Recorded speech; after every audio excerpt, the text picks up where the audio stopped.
Hi, everyone, and welcome for another episode of Global AI Notes. Today, we're going to learn more about how to make a copilot with Azure AI Studio. Looking forward to learn more about that? Then, well, stay tuned.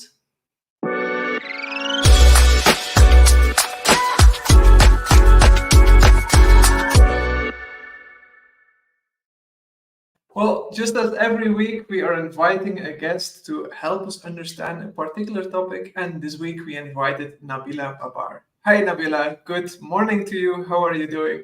I'm doing great. Good morning, Sammy. Can you please introduce yourself? Who are you? Maybe where are you located? Sure. My name is Nabila Babar. I'm a product manager on the AI platform team. I'm located in Redmond, Washington, and I lead our product experience team for AI Studio as well as Azure Machine Learning. Okay, that sounds quite interesting. So, what is your day-to-day tasks as a program manager? That's a great question. I think my day-to-day tasks revolve around looking at data, talking to customers, and aligning their unmet needs with what we're doing in the product. So we obsess over what are the biggest gaps that customers have for right now, for example, building generative AI applications. What are the common struggles that they have? And then how do we build products to address those struggles in a way where we meet them where they're at. So whether that is, hey, I need a sample, I need a feature, I need a capability, I need a tool to evaluate my application, or all the way from I need XYZ model, or I need open models. Anywhere in that realm, we obsess over what are the right features to bring into AI Studio. Specifically, right now, we're very focused on building generative AI applications. Okay, so you collect reviews from the customers, from the users, do some research on it, and then I guess send it over to the engineering team to actually enhance the product. Correct. And we look at data as well. We look at data to see what are which products and features are customers struggling with. If they're trying to ground their model, are they, with their own data, are they able to do that successfully? So we also look at data to see what are the common struggles that they have. Okay, sounds an interesting job. Now, today you're going to talk about one of the projects you're managing. That's building a copilot with Azure AI Studio. Sneak peek to what you're going to tell us. Yes, so AI Studio went public preview at Ignite. At Microsoft, we have the capability. You've seen a lot of powerful co-pilots. It's really interesting when you start looking outside today, you see this wide spectrum of different capabilities for generative AI applications, all the way from like demos and playgrounds to like powerful co-pilots like Bing Chat, for example, or GitHub. These are all built on Azure. They're very, very complex workloads. And what we're doing with AI Studios, we're surfacing the capabilities that we're using to build copilots to developers. Okay. Well, then I would say I'll give the platform to you and looking forward to learn more about it. So if you share your screen with us, I can pop it on the screen. Awesome. So I'm not going to show any slides today. I'm just going to walk you through the product. Um, and That's we'll, even more interesting. yeah, I'm not a share slides and pitch things. I'd rather show the product itself and walk you through it. So let me know when folks are good. And it's on the screen. Awesome. All right. So this is no slides. We're just going to go into the product. And the way I thought I'd do this is I'd just walk you through it and I'll talk about the features, how they're surfaced, and what problems are we solving? What's the value of these features to users? And through this, I'm hoping you get an introduction to how to build a copilot as well. So if you come into AI Studio, this is our homepage. One of the first things that I would do here is I would, let's say, build my own copilot. For that, I just need to create a new project. In this project creation flow, there are two things that are happening. One, if you see, I'm just creating a shell, I'm creating a project, but there's also a hierarchy in here. I'm also creating something called an Azure AI resource. And what this Azure AI resource does is it enables you to kind of have this central team and organization hub. So what you'll see in here is once I create this is it's a hierarchy. The hierarchy is your subscription, AI resource, and then that is mapped to one or many projects. And all of these projects can be mapped to this AI resource.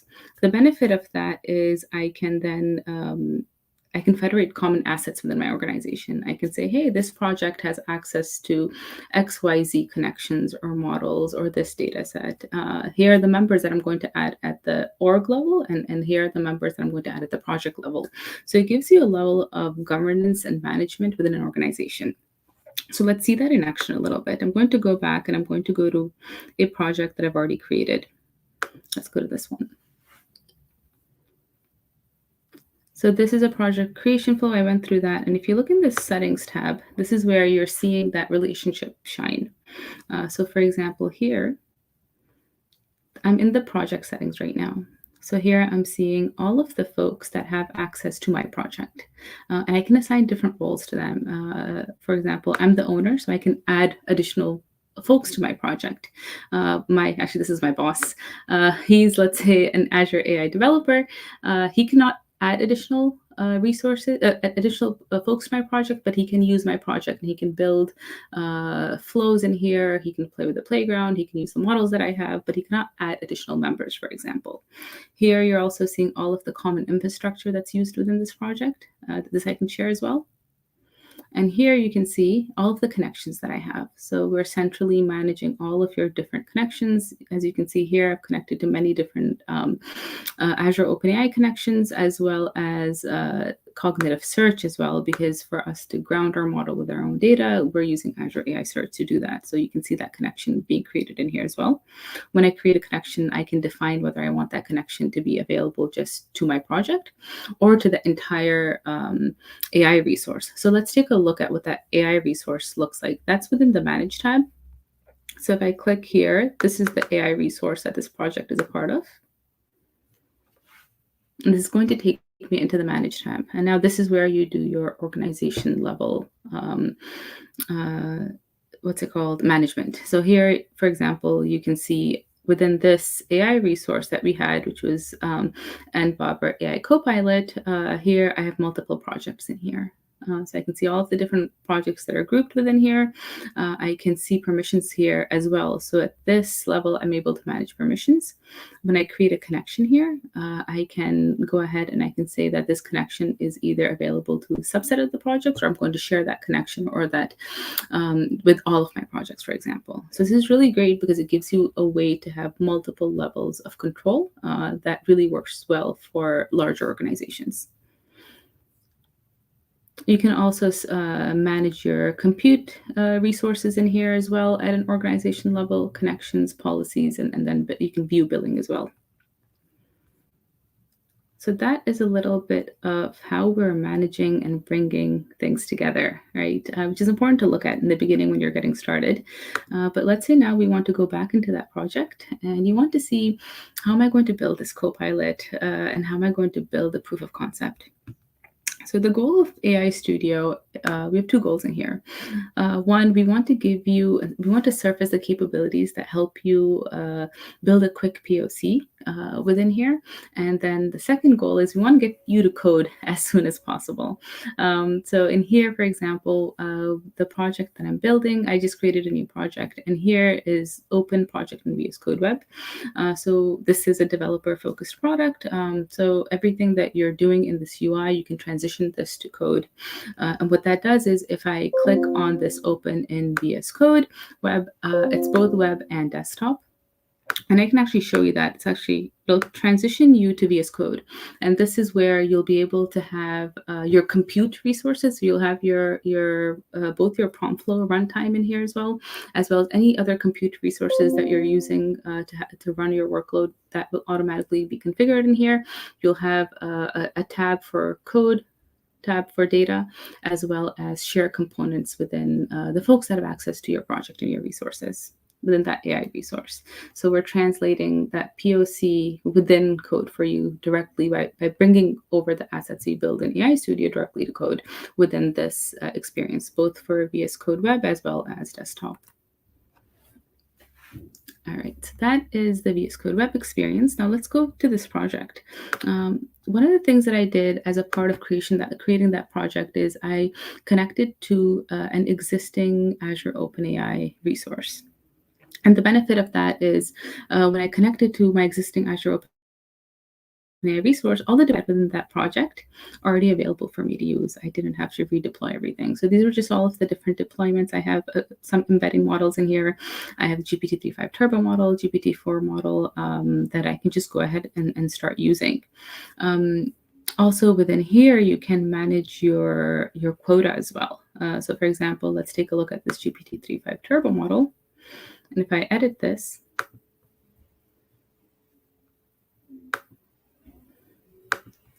sorry, within here, you should be able to manage your quota in here as well. So I can increase this or decrease this based on my needs. It's right here for you to manage and save.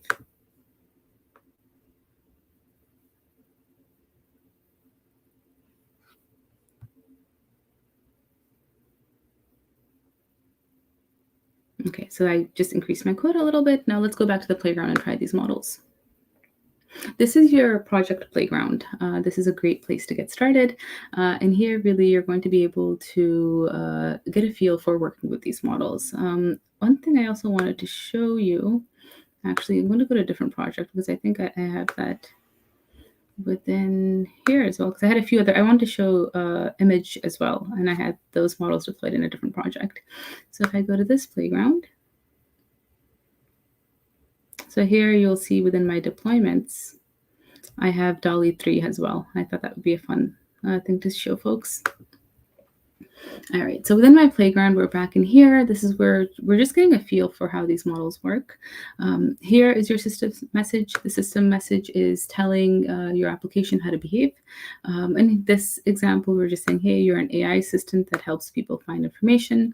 If you have like a blank page problem, you can look at the prompt samples and you can look at different samples in here. For example, we can have a hiking recommendation one as well, and this will update to someone who's a hiking enthusiast, for example. We're just going to reset it to default. You can also add your data, and I'll do this a little bit later, but this is how you ground your model with your own data. For example, this model has been pre-trained on a data set. It's not been trained on, these models have not been trained on your own data. And if you want to, if you want to ground this model on your own data, you're not retraining it, you're grounding it on your own data. We use something called Azure AI Search, which builds a RAG retrieval augment generation workflow for you to be able to retrieve information on your own data. So I'll show that a little bit later as well. And then we have a few examples in here. On the right side here, you're looking at your deployments that you can try within the playground and different parameters that you can set in here as well. So for example, my temperature's at 0.7. The lower your temperature is, the less variability and I guess creativity there is in the output of the model. At the top, you're also seeing different modes. So for example, I'm in a chat mode right now, but we also have completions as well as which will generate different text. So for example, if you want to generate descriptions, you can use the completions mode in here as well as images. So for example, later I'll show DALL-E and other models as well that you can generate images in. So all right, so let's say we are using GPT-3.5 and we're going to ask this a question.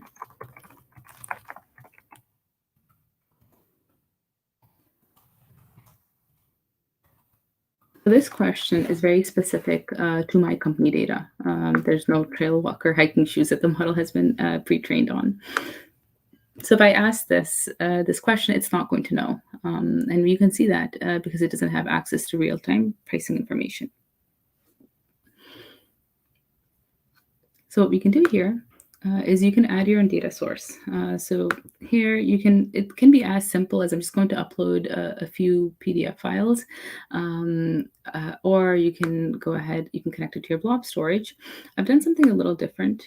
In this one, I've already created it, but what I did was just took a notebook and created a small script that uploads my data to OneLake and ingests it into a vector index that I already created offline.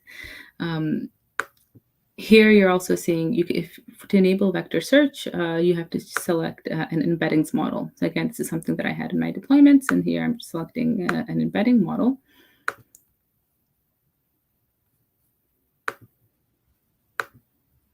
All right, so there are a few different search types that are available in AI Studio. The first one is vector search. Vector search is really good at understanding the intent behind queries. So, for example, it's good at understanding relationships between words. So, for example, there's a relationship between waterproofing as well as it's raining in Seattle, so we'll be able to provide recommendations for products that if someone says, "Hey, I need a product for Seattle, or I need a product that's good in the rain," it will translate that to, hey, this person is looking for a waterproof jacket, for example, or shoes or something like that. So it's able to understand the relationships between words. Where vector search is not that great is it's not good at retrieving exact information. So keyword search, simple keyword search is good at that. That does is if you're looking for example, a specific product number or a phone number or an email address, for that, keyword search works better than vector search, especially on large amounts of data.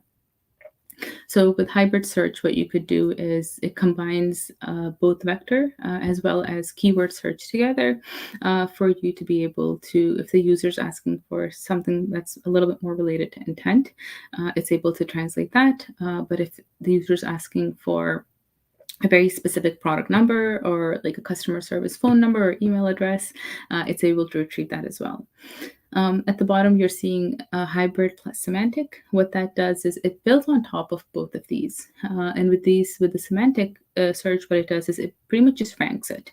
So, for example, in my product documentation, if I have documentation around, let's say in this scenario, I'm doing like an outdoor equipment retailer that's surfacing different products that they have within their database. In that example, if I ask it, like, give me restaurant recommendations for XYZ, even if that information or that data is available in the data set, it's going to rank it lower, and it will surface the things that the user is looking for. So the semantic ranker adds a ranker on top of hybrid, which combines both vector as well as keyword search.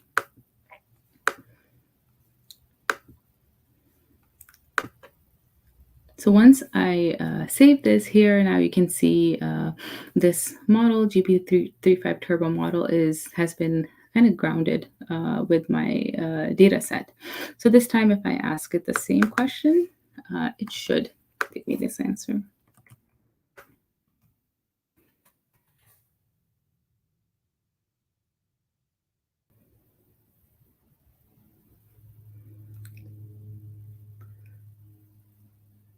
Okay, well, this is what happens in demos.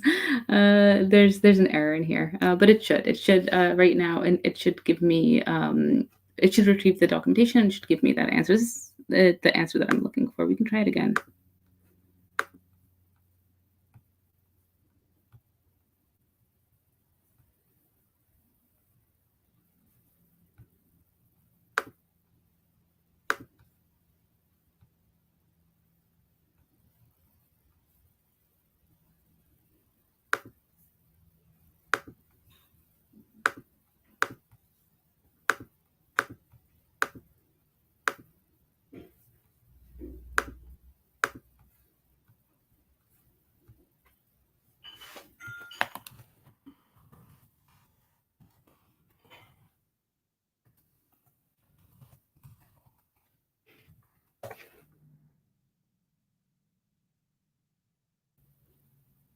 Okay.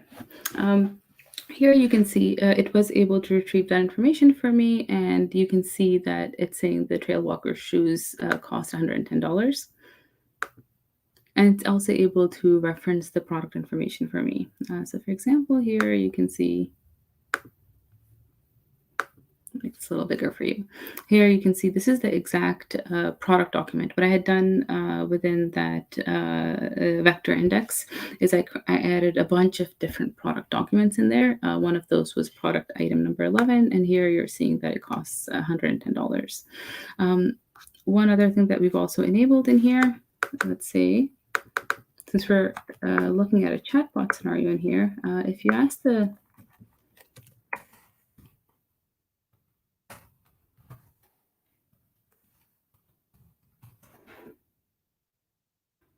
if you ask the same exact question in a different language, let's do that. Let's see what happens.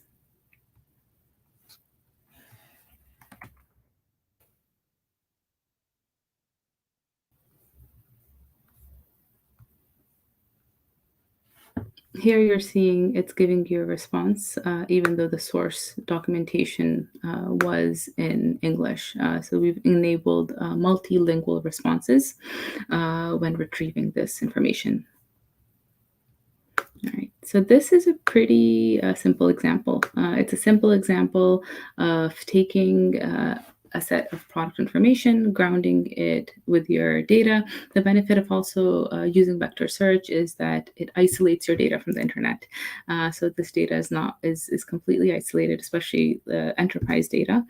So it's not something that the model is getting retrained at, but the model is able to retrieve that information, and it's also able to retrieve it in a way that it's an intelligent way to retrieve that information, where we're able to build relationships between words, we're able to search exact words when we need it, and we're also able to translate to different languages as well when needed, even though the source documentation is not in that language. So this playground kind of gives me an idea of being able to play with these models, trying to see how the functionality works. I can switch to different modes as well. For example, if I switch to image mode, we have both DALL-E 2 and 3 incorporated in here. It's actually pretty mind-blowing to see the difference between the two. So let's say, actually, let's do that. Let's say, we say generate a fun image. And here, actually, I want to show DALL-E 3, not this one.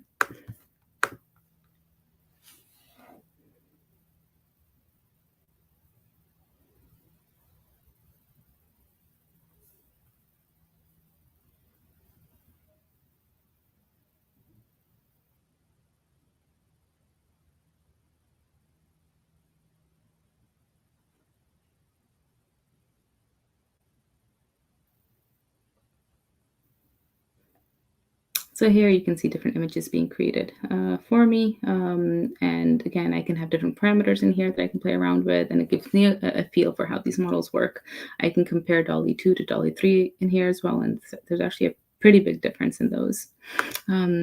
The other mode that we have in here that you're not seeing right now, at Ignite, we had also released GPT-4 Turbo.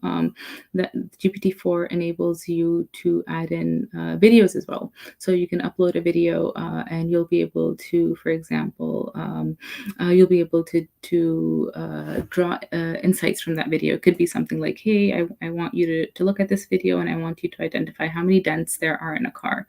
Or it could be like, in this scenario, it could be something like, hey, can you tell me where this hike is? Can you create an itinerary for me for that hike? It will be able to do that as well. So within the playground, both for like images, video, chat, you're getting the ability to play around with all of these capabilities. But now we're going to get more and more serious into building applications. So now we have an idea of, okay, like I understand kind of how these models work, but what are the limitations that I run into when I'm building an application for my customers? We start that slowly in here. So for example, one thing that you could do is if you go here, you can do a manual evaluation. And what that does is, up until now, within this playground, I ask it one question and I see the response within that. And here what you could do is you can add as many questions as you want. You can upload an entire data set as well, and you can do a bulk run of all of these and compare all of the different results within the parameters that you've set. The model that you've grounded gets transferred to here as well. All of the parameters that your prompt is here as well. So you're starting to now slowly look at, hey, like if I have this chatbot deployed, if you want to be able to see what are all the different inputs and responses that it will produce, to be able to see where the gaps are or where the areas that you need to pay more attention to. So for example, I think this is an example of one I had already done. So here, for example, you can see I had inputted a set of, I just uploaded a data set where I uploaded around, I think there were 10 questions. Yeah, there were 10 questions in here. And here, and I didn't just add the question, I also added the expected response. And then that compares it to this is the output from the LLM. And I'm able to manually go in and identify the ones that look good to me. I think there was only one that didn't, which was, I think this one. What is the floor area? Well, this isn't, that's funny. This isn't good because I think my question has a typo in it, which is why it's not the writer. So it's not even the LLM, it's me. But you're able to flag issues like that, which is great. What you could do with this is you could share this. You can export it and share it. You can save it to use as a test bed for a more comprehensive evaluation, and I'll show you that a little while later as well. But this kind of helps you kind of go from playing with your model to now I'm going to start seeing where the areas that have gaps within my application. But let's say you have other needs as well, right? So if we want to build a copilot, that copilot has to be able to access many different models. Right now you saw I'm using an embedding model for Azure AI Search. I'm using GPT-3.5 Turbo as for my responses. But maybe I want to use a Llama model. Maybe I want to see the impact of that on my application. I want to compare both of those. There's a lot of variability in building applications. Let's say you want to connect to many data sources. Let's say in here I had product information that I had added to this vector index. Let's say I also have a database of customer information. Let's say I have some other data sources as well that I want to include in here. So how do I connect to multiple different data sources? How do I evaluate the impact of that on my application? So for that, what you need to do is you would click on Open in Prompt Flow. And what that will do is it will take this entire like UI that we have, and it will transition you to prompt flow, which is showing you it's kind of like opening the hood and looking under, and you're seeing kind of that entire engine of how this UI is built, and then you can customize it, add additional inputs to it, and tweak it. So for example, let's take a look here. Maybe we'll look at this one. I had created this before. And here you're going to see that entire chat UI as a workflow. That workflow is going to have nodes. Those nodes, you can see the code behind, you can edit those, and you can continuously update and add additional inputs as well. So now I'm in prompt flow. Here you can see, for example, that entire, we can do this later, that entire chat UI is represented as a series of nodes that I can run. So for example, in here, the first thing the user does is you modify the query with history, you embed the question. This is the question the user has. You search from the index. This is searching from the vector index that I've created. You generate the context. You can have different prompt variants. For example, in the playground, you just saw one system message. I can look at multiple system messages, and depending on the system message, my application can produce very different results. So here is a great place where I can create many different versions of those system messages. I can run this and I can evaluate the impact of all of those. Then in this workflow, we answer the question and we output the results. Here, for example, on the left, you're seeing each node in here, and you're getting to see which model you're using in here. You're getting to see also different parameters that you can set for each of these as well. And you're getting to see the exact prompt that's used within that scenario. And this is there for each node within that flow. And here, for example, you're seeing the code as well. But this is not how developers work, right? You're not going to work in this fixed window. All of these nodes are files, right? And here you're seeing all of these different YAML files that represent this. And one thing you can do is when you open up this in VS Code, you'll be able to access all of these files. You'll be able to access this diagram as well, and you can pick up exactly where you started from in Studio, and you can develop in an ID of your choice. What it does is kind of going back to the same feature. It'll transition your runtime. It'll also create like this developer workstation in the cloud that you can use to be able to run this, and you'll be able to maintain all of your connections as well when you come in here as well to the same models, for example, that you had. And then there's an extension for prompt flow where you'll be able to access this prompt flow, edit it, and whatever changes that you make in here, you'll be able to go back and see those in Studio as well. So this is how you can see, you kind of come into Studio and you build a quick POC, but really the goal is that you want to transition to code. But why would you then come back to Studio? So we talked a little bit earlier about, let's say I have all of these different variables. Let's say I come in here, I add another vector index to this. I can maybe, let's look at the prompt variants. Let's say here I have two different prompt variants. The first one was, if you recall, this was that very simple one that said, hey, you're just an AI assistant that helps user answer questions. I want to compare to another one that has information for, that's a safer prompt. So it has information for response grounding, tone and sympathy, response quality. And here you can see that I can add multiple of these. I can add additional data. I can actually additional data indexes. I can change the models in here. Right now, we're just using the GPT-3.5 Turbo. Let's say I want to use a Llama model. Let's say I want to use some other model. I can do that in here as well. But then, like, how do I know the impact of that on my application? I'm not going to run this every time and open up a chat session and view the output. That is very, very cumbersome. What I want to do is I want to run an evaluation. And for that, you can just come in here and you can select a build. Once you build out this flow, you can select a built-in evaluation. Within that, let me see what you could do is. Okay, so here I'm just saying, hey, I want to compare both those variants. And I wanted to show you a little bit more about the different metrics that we have. So what's pretty cool in here is that we're using both a set of LLM-based metrics as well as just common like data science metrics as well.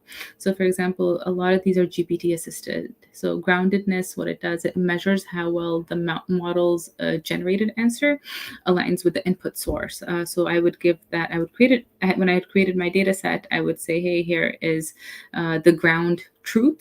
Here's what I expect. For example, when I was showing you that manual evaluation, I had one column that was, here's the question, here's what the response, here's the ground truth or the truth that I expect, and here's the output from the LLM. So you need a ground truth or some kind of a way to be able to say, hey, this is what I expect, and then I want you to compare this response that I'm expecting to the output of that LLM, and groundness helps give a metric for you to be able to do that programmatically. Relevance also, it measures the extent to which the model's generated responses are directly related to the question that's given. So it'll measure the response from the LLM to your question column. Coherence measures how well the language model produces output that flows smoothly, like it reads or speaks like natural language. There's also fluency, GPT similarity. What that does is it measures the similarity between the ground truth as well as the responses generated by the AI model, and F1 score measures your accuracy, for example. So you can go ahead and you can create this evaluation. I've already done that. And the next thing you would do is you would select the metrics that you want. You would then configure the test. I would upload my test data, as well as then I would just submit this evaluation. And I've done that here before. And here you can see I submitted a few different evaluations. So we can see them all here.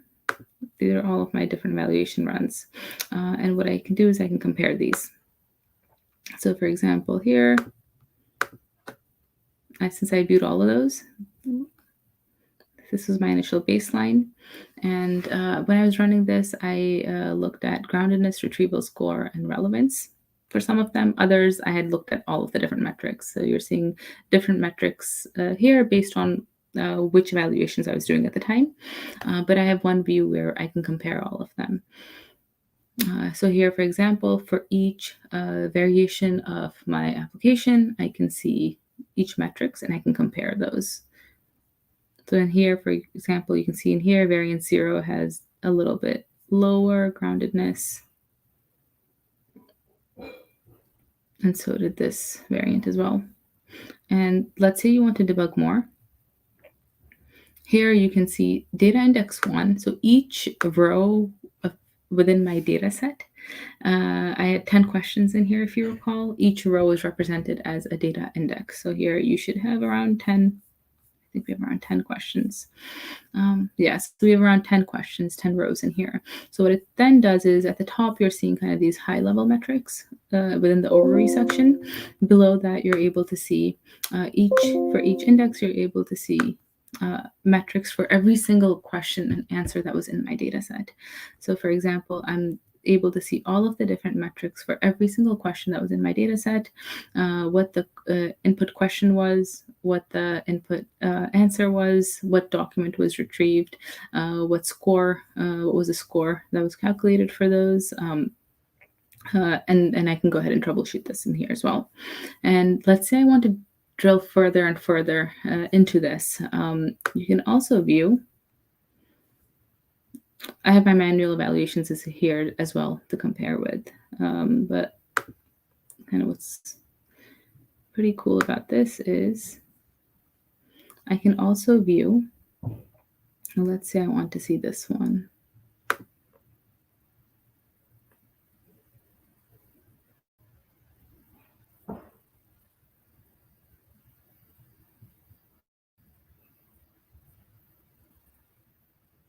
I'm going to have the ability to view every single API call that was made by my application. So when I submit an evaluation, that evaluation is powered by prompt flow, same exact runtime that you saw me when I was building my application. And then what you're able to do within that is you're able to view the outputs for that, where you can see and trace metrics for every single API call that is made by that application. Let me go back to the one we were looking at earlier because I want you to be able to see this. It's pretty cool. Sorry, I'm at home today, so my internet's a little slow. Let's go to this variant 0. Okay, so here, earlier we were in that compare view. And we were comparing different variants. But let's say I want to see variant 1, which was, I think, our safer prompt. So for every single variant, you're able to see metrics, and you're able to see, again, each question that we were looking at earlier. But what I wanted to show you was, if I look at, you can see both logs as well as traces. So if you look here, you should be able to see every single API call that was made when we were creating this app, and you'll be able to trace the inputs and the outputs of those within here.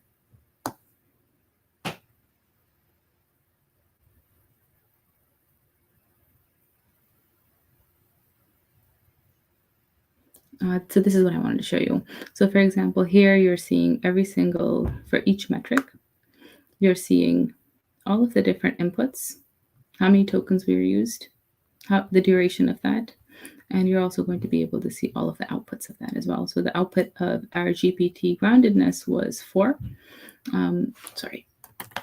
You're able to see each and every input and output of this entire evaluation flow. So this shows you for all of the 10 questions that I had, I'm able to see the score, and I'm able to see each API call. And you can do the same thing with, let's say, if I go to the app as well.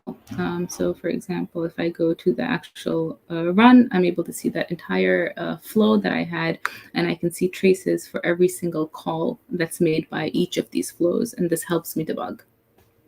What I could also do is I can transition to code, and I can use the SDK experience to build my RAG flow. I can add variability into it. I can use different models, and then I can submit evaluation runs from the code experience and then come back to Studio and just come in here and view those. For those, I don't have to do all of the authoring within Studio, but to be able to compare those different evaluations, to be able to debug for that Studio does a good job because you're very easily able to compare all of those different runs.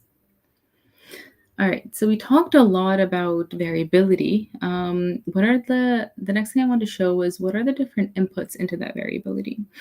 So I've been sharing a little bit about, let's say you want to use a different model. Within AI Studio, we're also surfacing the ability to try thousands of models. So for example, if you go to the model catalog, here you'll be able to see thousands of models from some that are curated by Azure AI, others from Azure OpenAI, Meta, Hugging Face, NVIDIA, Microsoft Research, Mistral. We're continuously adding models to these. So for example, here, if you want to try the Llama 7B model, uh, you can go ahead, you can go into the model catalog, you can learn about these models, and you can deploy them within your application. So here we have two types of deployments. First one is pay as you go. So in here, when you do pay as you go, for that you need a compute infrastructure to be able to deploy that model, and that's how it's deployed.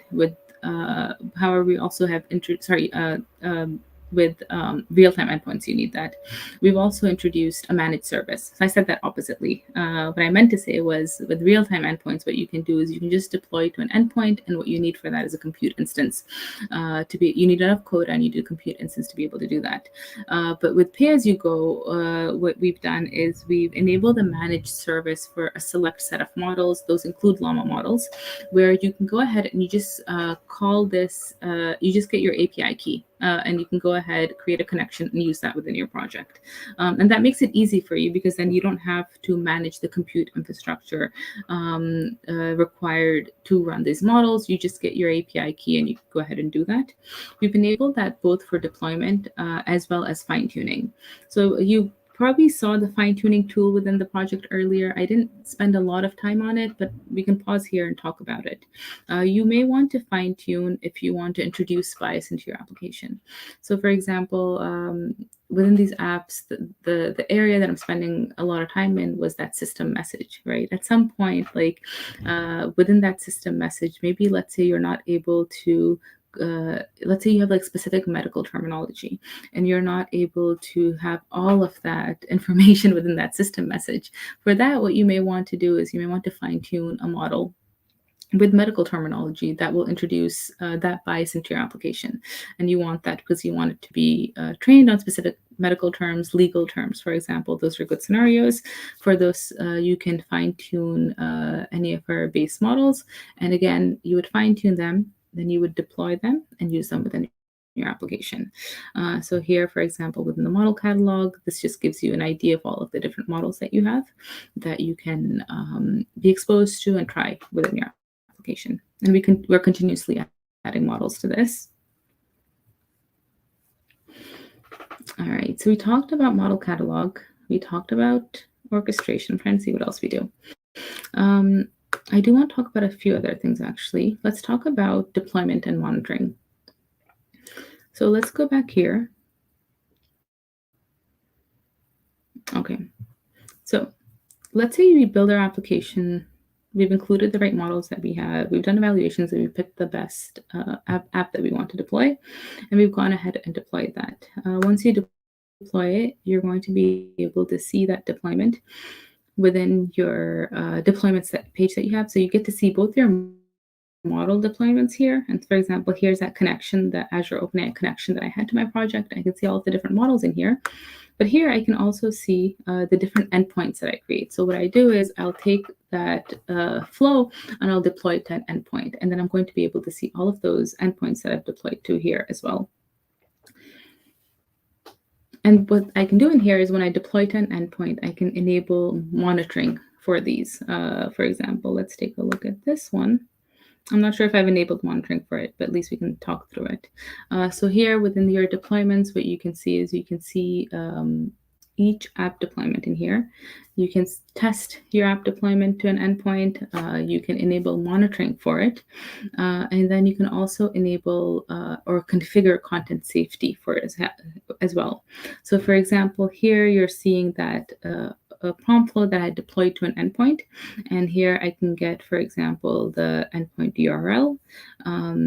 I can also test it. I can change the traffic allocation as well. So what I can do is, for example, whatever my production traffic is, let's say I want to allocate maybe a less percentage of production traffic to it to be able to see or test this endpoint. You can do that in here as well. I can also enable monitoring. And what's great is when you enable monitoring, what you could do is the same exact metrics that you saw within that evaluation experience. You can view those same metrics when you're monitoring your application in production as well. What else? You can test this. You get REST endpoints to consume this within your application. And if I don't have monitoring enabled, but if you do, then you'll be able to see the same exact metrics that we saw within the evaluation flow for my production application as well. And this just gives you peace of mind that you're using the same exact way to measure the quality of your application, both in development as well as when it is deployed to production as well. And then last item is content safety. So what this does is I can create a content safety filter. And what that does is it removes violent, hate, sexual, or self-harm content from both the input into the LLM as well as the output. So here's how you configure the input, here's how you configure the output, and you can have different thresholds for these. And you can create your custom filter, and then you can add that to any deployment that you have, and it will filter out the content based on the configuration that you've set. I think that covers almost everything I wanted to with an AI Studio. It was a lot, but I hope this kind of gave you a good overview of the capabilities that we have and the problems that we're solving in the product. That was quite interesting, Nabila. I also learned quite a lot of things. Now, one thing that did I miss it or is it not available, is you create an endpoint with prompt flow, with a full copilot with your data and everything.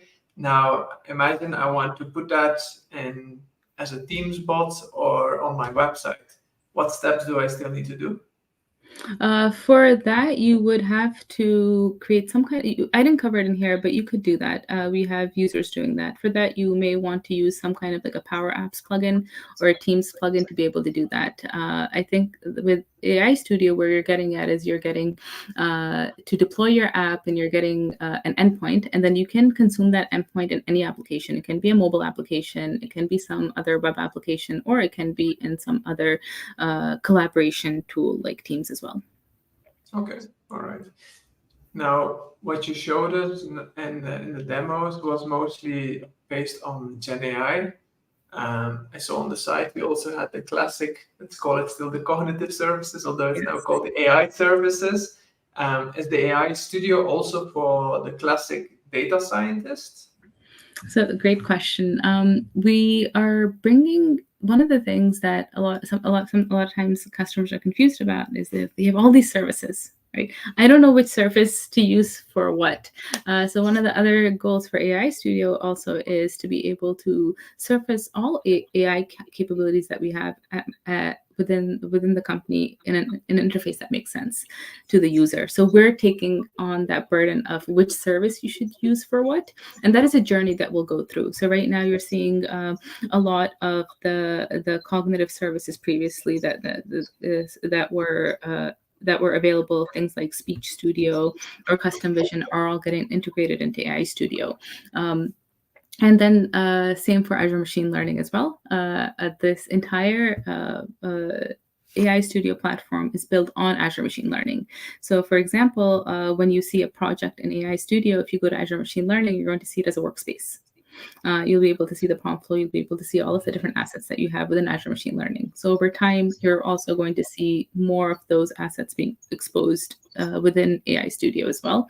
We're converging all of those on a single within a single user experience.